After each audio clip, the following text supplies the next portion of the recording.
നമസ്കാരം, ഞാൻ doctor Sara Easo, doctor K M Cherian institute of medical സയൻസിലെ ഓങ്കോളജി വിഭാഗം ഡയറക്ടർ ആൻഡ് കൺസൾട്ടൻറ്റ് ഓങ്കോളജിസ്റ്റ്.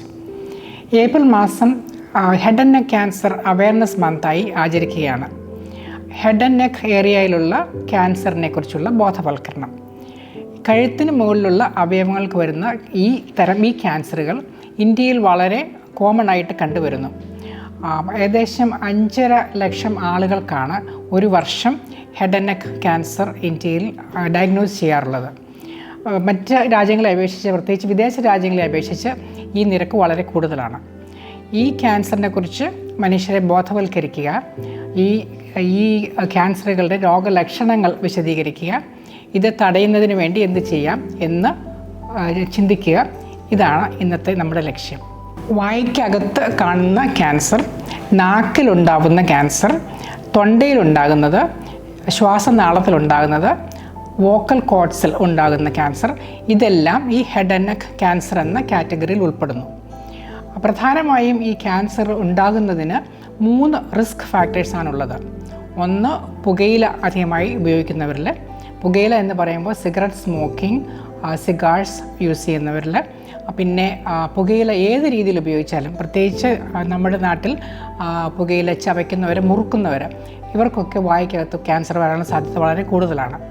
പിന്നെ മദ്യപാനം, അതാണ് മറ്റൊരു കാരണം ഈ ക്യാൻസർ കൂടുതലായിട്ട് വരുന്നതിന്. പുകയിലയും മദ്യപാനവും ഒരുമിച്ചുള്ളവർക്ക് ഇത്തരം ക്യാൻസർ ഉണ്ടാകുന്നത് വളരെ കൂടുതലായിട്ട് കാണാം.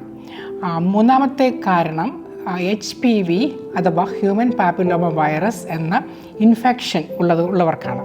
HPV ഇൻഫെക്ഷൻ ഗർഭാശയ നാള ക്യാൻസറിന് കാരണമാകുന്നുവെന്ന് തെളിയിച്ചിട്ടുണ്ട്. അതുപോലെ തന്നെ വായ്ക്കുള്ളിലുണ്ടാകുന്ന ചില ക്യാൻസറുകൾ ഈ HPV വൈറസ് കൊണ്ടും ഉണ്ടാവാറുണ്ട്. അപ്പോൾ ഈ ക്യാൻസർ നമുക്ക് നേരത്തെ ഡയഗ്നോസ് ചെയ്താൽ, അതിന് ട്രീറ്റ്മെൻറ്റ് യഥാസമയമെടുത്താൽ ഇതിനെ പരിപൂർണമായിട്ടും ക്യൂർ ചെയ്യാൻ കഴിയും. അപ്പോൾ ഇതിനെ രോഗലക്ഷണങ്ങൾ എന്ന് പറയുന്നത് വായിലുണ്ടാകുന്ന വ്രണങ്ങൾ, കരിയാതിരിക്കുന്ന വ്രണങ്ങൾ, വിട്ടുമാറാത്ത തൊണ്ടവേദന, സ്വാളോ ചെയ്യാനായിട്ട് ഉള്ള ബുദ്ധിമുട്ട്, പിന്നെ വോക്കൽ കോഡിന് എന്തെങ്കിലും ക്യാൻസർ ഉണ്ടെങ്കിൽ ഹോഴ്സ്നെസ്, ശബ്ദത്തിലുണ്ടാകുന്ന വ്യതിയാനങ്ങൾ തുടങ്ങിയവ ഈ ഹെഡ് ആൻഡ് നെക്ക് ക്യാൻസറിനുള്ള ലക്ഷണങ്ങളായിരിക്കും. അതുകൂടാതെ ചിലപ്പോൾ കഴുത്തിലുണ്ടാകുന്ന മുഴകൾ മാത്രമായിരിക്കും ഈ രോഗലക്ഷണമായിട്ട് കാണുന്നത്. അകാരണമായിട്ടുണ്ടാകുന്ന മുഴകൾ, പ്രത്യേകിച്ച് അവ വലുതായിക്കൊണ്ടിരിക്കുകയാണെങ്കിൽ അഥവാ അവ പെർസിസ്റ്റ് ചെയ്യുകയാണെങ്കിൽ ഹെഡ് ആൻഡ് നെക്ക് ക്യാൻസർ ഉണ്ടോ എന്ന് പരിശോധിച്ച് നോക്കേണ്ടതാണ്. അപ്പോൾ ഈ രോഗത്തിൻ്റെ ലക്ഷണങ്ങളും റിസ്ക് ഫാക്ടേഴ്സും നമ്മൾ കണ്ടു. ഇനി ഈ രോഗം എങ്ങനെ ചികിത്സിക്കാം എന്നതിനെക്കുറിച്ച് കെ എം ചെറിയാൻ ഇൻസ്റ്റിറ്റ്യൂട്ടിലെ റേഡിയേഷൻ ഓങ്കോളജിസ്റ്റായ ഡോക്ടർ ബോവാസ് വിൻസെൻ്റ് നിങ്ങളോട് സംസാരിക്കുന്നതാണ്. നമസ്കാരം, ഞാൻ doctor Boaz Vincent, Chengannur doctor K M Cherian institute of medical സയൻസിലെ കൺസൾട്ടൻറ്റ് റേഡിയേഷൻ ഓങ്കോളജിസ്റ്റാണ്. നമ്മൾ ഏപ്രിൽ മാസത്തിൽ head and neck cancer awareness മന്തിനോടനുബന്ധിച്ച് തൊണ്ടയിലും തലയിലും വരുന്ന ക്യാൻസറുകളെ കുറിച്ചാണല്ലോ സംസാരിച്ചു കൊണ്ടിരുന്നത്. നമുക്ക് ഈ തൊണ്ടയിലും തലയിലും വരുന്ന ക്യാൻസറുകൾ എങ്ങനെയാണ് കണ്ടുപിടിക്കുന്നത്, അതുപോലെ തന്നെ ഇത് എങ്ങനെയാണ് ചികിത്സിക്കുന്നത് എന്നതിനെക്കുറിച്ച് നമുക്ക് നോക്കാം. പ്രധാനമായും ഏത് ഭാഗത്താണോ, കഴുത്തിലെ ഏത് ഭാഗത്താണ് ഈ അസുഖം ഉണ്ടാകുന്നത് എന്നനുബന്ധിച്ച് അതുമായിട്ടുള്ളൊരു സിംറ്റമായിരിക്കും രോഗികൾ നമ്മളെ കണ്ടുവരുന്നത്. വായിൽ കാണുന്ന വിട്ടുമാകാത്തൊരു പുണ്ണായോ, സ്വനപേടകത്തിലാണ് എന്നുണ്ടെങ്കിൽ ശബ്ദത്തിലുണ്ടാകുന്ന ചേഞ്ചുകളായോ, വിഴുങ്ങുന്നതിനുള്ള ബുദ്ധിമുട്ടുകളായോ, അല്ലെങ്കിൽ കഴുത്തിൽ കണ്ടുവരുന്ന ചില മുഴകളായോ, ഇത്തരത്തിലുള്ള ഏതെങ്കിലും ഒരു സിംറ്റമായിട്ടായിരിക്കും രോഗി ഡോക്ടറെ കാണാൻ വരുന്നത്. ഇങ്ങനെ ഒരു ഡോക്ടറെ കാണാൻ വന്നു കഴിഞ്ഞാൽ അസുഖം ഏത് ഭാഗത്താണെന്ന് കണ്ടുപിടിക്കുന്നതിന് ഡീറ്റെയിൽഡ് ആയിട്ടുള്ള ഒരു ENT എൻഡോസ്കോപ്പി ചെയ്ത് നോക്കുന്നതായിരിക്കും.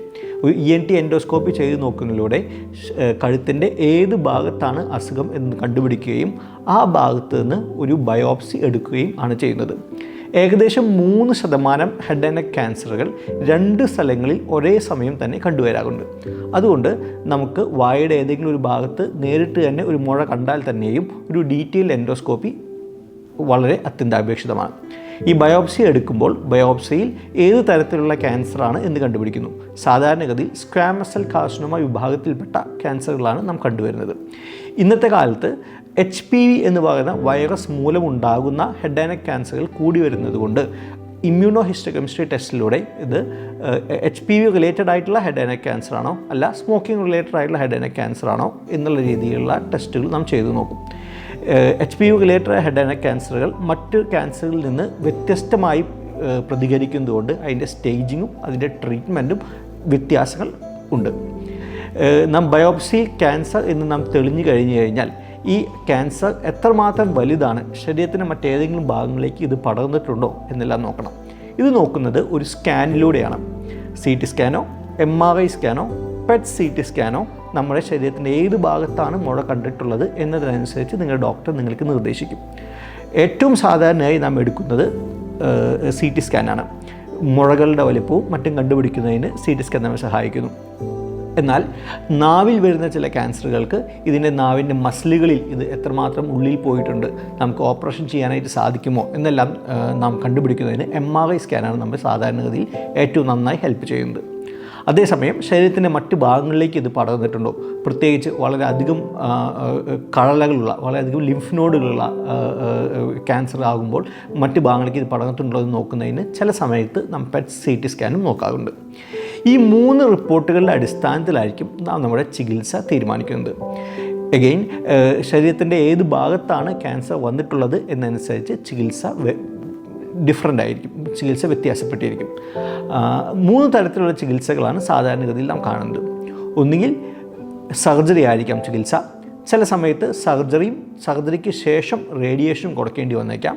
ചില സമയത്ത് സർജറി സാധിക്കുകയില്ല. അത്തരം കേസുകളിൽ റേഡിയേഷനും ഒപ്പം തന്നെ കീമോതെറാപ്പിയും കൊടുക്കുന്ന ചികിത്സയും ഉണ്ടായിരിക്കാം. വായിലും നാവിലും വരുന്ന ക്യാൻസറുകൾക്ക് സാധാരണഗതിയിൽ നാം സർജറിയാണ് സജസ്റ്റ് ചെയ്യാറുള്ളത്. എന്നാൽ ഓറോഫാരിങ്സിലും ഹൈപ്പോഫാരിങ്സിലും വരുന്ന കേസുകൾ വളരെ ചെറിയ സ്റ്റേജുകളിൽ മാത്രം സർജറിയിലേക്ക് പോവുകയും മറ്റ് കേസുകളെല്ലാം കീമോതെറാപ്പിയും റേഡിയേഷൻ കൂടി ചികിത്സയിലേക്ക് പോകുന്നതായിരിക്കും. അത് നാം നേരത്തെ പറഞ്ഞ ഇൻവെസ്റ്റിഗേഷൻസിൻ്റെ ബേസിസിലാണ് നാം ഏത് ചികിത്സയാണ് വേണ്ടത് എന്ന് പൂർണ്ണമായി തീരുമാനിക്കുന്നത്. വായ്ക്കകത്തുണ്ടാകുന്ന ക്യാൻസറുകളുടെ ഒരു തലസ്ഥാനമാണ് ഇന്ത്യ എന്ന് പറഞ്ഞു കേൾക്കാറുണ്ട്. കാരണം നമ്മുടെ നാട്ടിൽ ഈ ക്യാൻസറുകളുടെ അളവ് മറ്റ് രാജ്യങ്ങളെ അപേക്ഷിച്ച് വളരെ കൂടുതലാണ്. ഈ ക്യാൻസറുകൾ തടയുന്നതിനും നേരത്തെ കണ്ടുപിടിച്ച് ചികിത്സ നേടുന്നതിനും ഉള്ള വിവിധ മാർഗങ്ങൾ ഇന്ന് അവൈലബിളാണ്. നിങ്ങൾ പുകയില ധാരാളമായി ഉപയോഗിക്കുന്ന ഒരാളാണെങ്കിൽ അഥവാ പുകയില ഉപയോഗിക്കുന്നവർ നിങ്ങളുടെ കുടുംബത്തിലുണ്ടെങ്കിൽ ഈ രോഗത്തെക്കുറിച്ച് അറിഞ്ഞിരിക്കുകയും ഈ രോഗലക്ഷണങ്ങളെക്കുറിച്ച് അറിഞ്ഞിരിക്കുകയും ചെയ്യേണ്ടത് അത്യന്താപേക്ഷിതമാണ്. ഇന്നും മേൽ പറഞ്ഞ എന്തെങ്കിലും ലക്ഷണങ്ങൾ നിങ്ങൾക്കോ നിങ്ങളുടെ പ്രിയപ്പെട്ടവർക്കോ ഉണ്ടെങ്കിൽ എത്രയും പെട്ടെന്ന് ഒരു വൈദ്യസഹായം തേടേണ്ടതാണ്. കൂടാതെ ഈ രോഗങ്ങൾ വരുന്നതിനുള്ള ചാൻസ് കുറയ്ക്കുന്നതിന് വേണ്ടി എത്രയും പെട്ടെന്ന് പുകയിലയുടെ ഉപയോഗം പരമാവധി കുറയ്ക്കുക, പരമാവധി ഇല്ലാതാക്കുക. അതുപോലെ തന്നെ മദ്യപാനം അതും കഴിയുന്നിടത്തോളം ഒഴിവാക്കുക.